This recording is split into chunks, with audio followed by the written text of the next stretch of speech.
Hello students. आज मैं आपको समास के बारे में समझाऊंगा। समास समास का अर्थ होता है संक्षेप या सम्मिलन। अगर दूसरे शब्दों में जाना जाए, दो या दो से अधिक पद जब अपने विभक्ति चिन्ह या अन्य शब्दों को छोड़कर एक पद हो जाते हैं तो समास कहलाते हैं। जैसे राजा की कन्या, राजकन्या, इसमें की विभक्ति को छोड़ा गया है।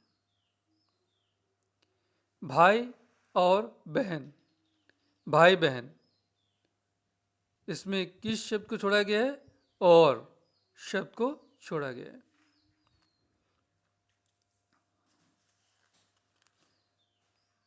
समास को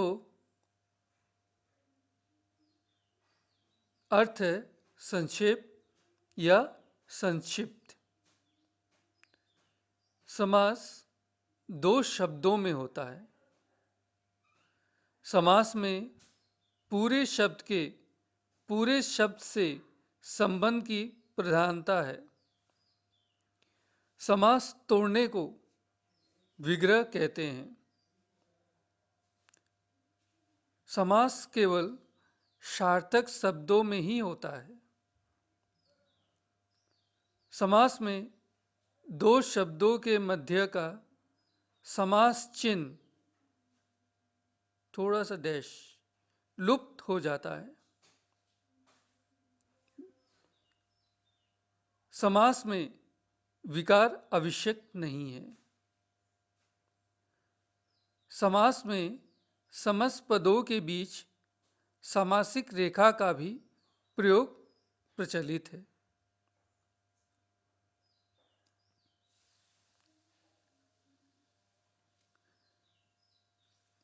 परिभाषा के आधार पर इन शर्तों को पहचाना गया है। कौन सी ये शर्तें हैं?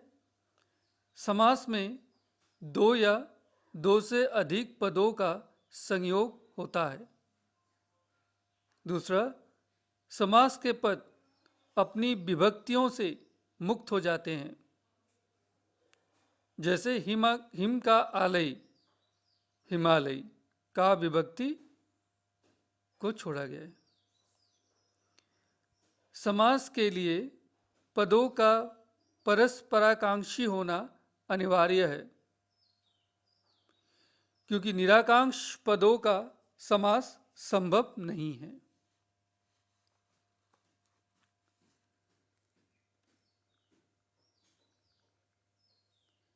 समासिक शब्दों को तोड़कर उनका पूर्व रूप दिखाया जाए तो वो समास विग्रह कहलाता है।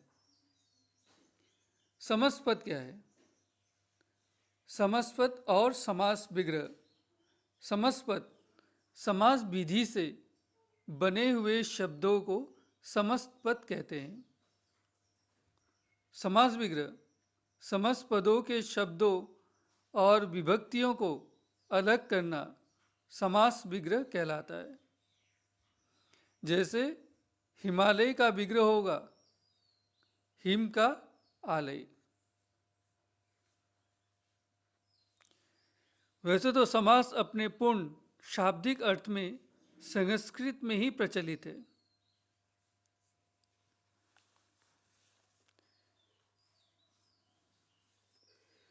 समास में कितने भेद होते हैं? समास के 6 भेद हैं। तत्पुरुष, कर्मधारय समास, द्विगु समास, बहुब्रीहि समास, अव्ययभाव समास और द्वंद्व समास। तत्पुरुष समास किसे कहते हैं? जिस समास में अंतिम शब्द उत्तर पद प्रधान हो उसे तत्पुरुष समास कहते हैं। ऐसे पदों के बीच से कर्म से अधिकरण कारक तक के विभक्ति चिन्ह का लोप हो जाता है।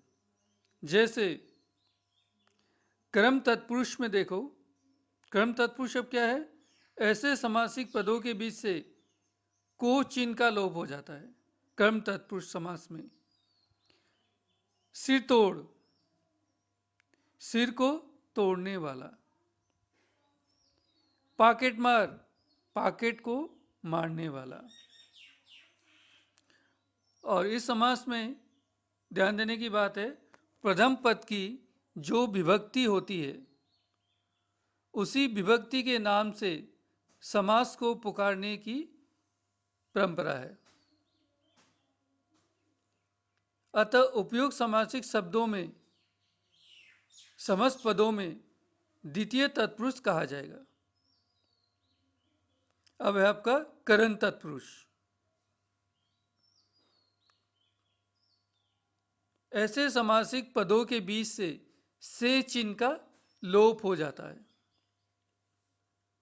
देह चोर, देह से चोर।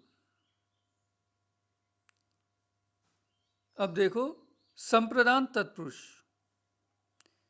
ऐसे पदों के बीच से के लिए चिन्ह का लोप हो जाता है।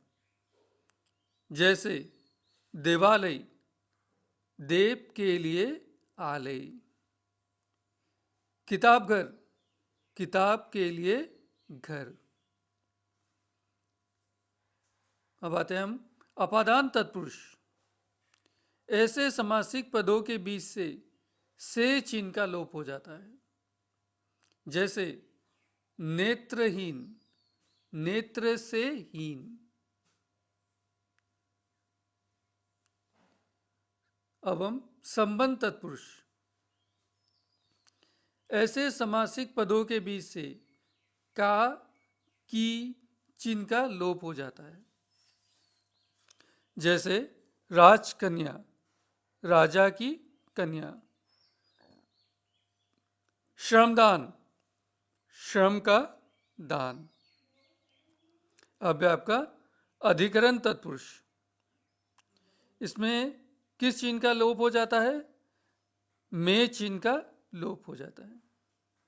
रणवीर, रण में वीर। पुरुषोत्तम, पुरुषों में उत्तम।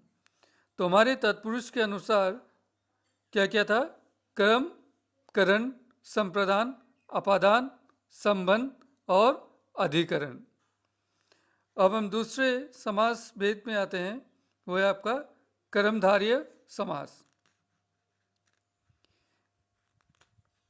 ये समास की रचना की दृष्टि से तो ये तत्पुरुष है, क्योंकि इसमें भी दूसरा पद उत्तर पद प्रधान होता है।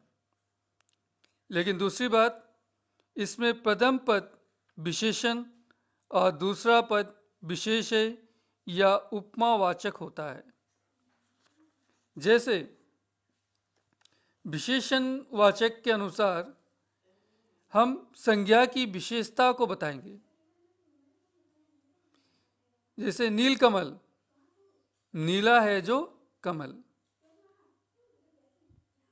वीर वाला, वीर है जो बाला। और उपमावाचक में इसमें वस्तु की उपमा दूसरी वस्तु से दी जाती है। जैसे कमल नयन, कमल नयन, कमल के समान नयन। कमल जो है इसमें उपमा दी जा रही है, और नयन जो है जिसकी उपमा दी जा रही है, इसलिए इसको लिखेंगे हम लोग कमल के समान नयन। घनश्याम, घन जो है ये उपमा दी जा रही है, और श्याम जिसकी उपमा दी जा रही है, यानी घन के समान श्याम।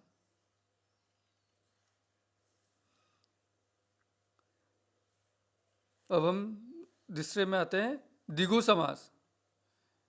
ये समास रचना की दृष्टि से तत्पुरुष है, क्योंकि इसमें भी दूसरा पद यानी उत्तर पद प्रधान होता है, लेकिन इसका पहला पद पूर्व पद संख्यावाचक विशेषण होता है।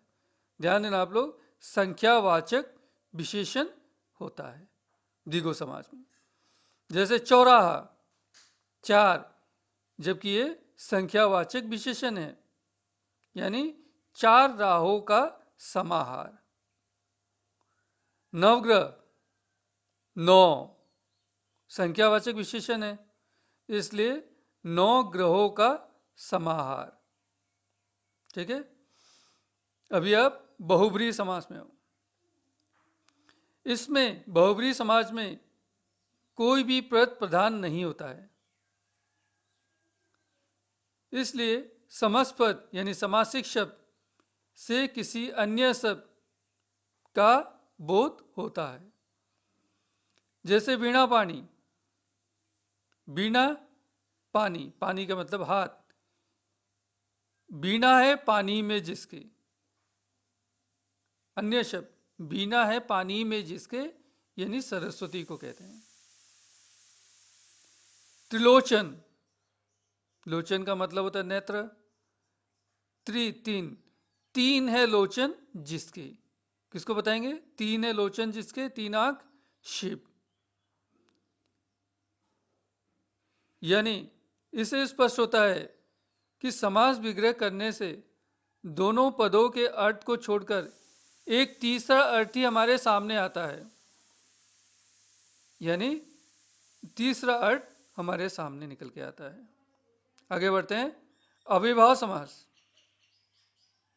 अव्ययीभाव समास, इसमें पूर्व पद की प्रधानता रहती है। इसका पूर्व पद अव्यय होता है और समस्त पद प्राय क्रिया विशेषण के रूप में ही प्रयोग होता है। उदाहरण देखो, भरपेट, पेट भरकर, पूर्व पद की प्रधानता है। आमरण, मरण तक।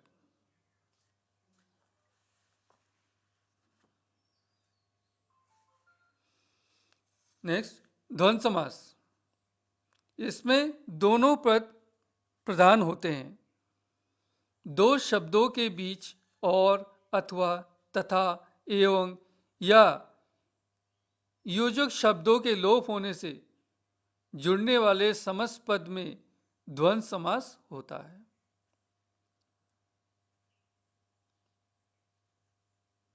माता पिता, भाई बहन, राजा रानी, सीताराम, पाप पुण्य, जन्म मरण, सुख दुख, इस तरह से माता पिता, माता और पिता। पाप पुण्य, पाप या पुण्य।